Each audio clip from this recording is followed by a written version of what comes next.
הגענו אל השייזה. This is the Christ's Thorn Jujube, a plant that arrived in Israel from the African savannas. This plant is an expert in self-defense. It has particularly cruel thorns. One is long and straight, and the other is bent. From whichever direction an animal comes to try to eat this plant, it'll get stuck on the thorns. Another characteristic of this plant is the way it renews itself from the root. Any damage to the tree above ground level will cause shoots to grow from the root. And these shoots will develop into new trees and take water from other plants. It's the bane of farmers. It's very hard to get rid of.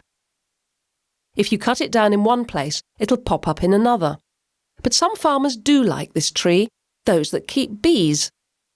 The plant's flowers are rich in nectar, and the bees know this. They collect the nectar and they use it to produce a very fine honey.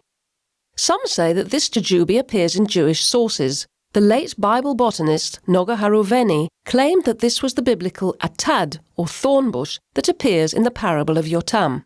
Yotam's parable is about an argument over kingship.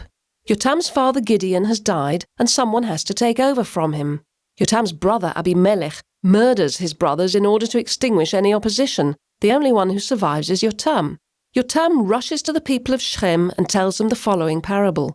A group of trees looked for a king. They went to the olive and the olive refused. The fig tree refused, the grape refused, and the reason was that none of them had the time. They were too busy producing fruit.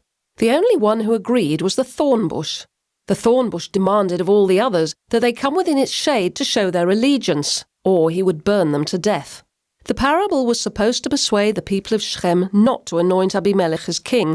They would have known how aggressive the thorn bush was, but the people of Shechem didn't listen, and the story of Abimelech ended in a lot of blood and a catastrophe for the people of Shechem.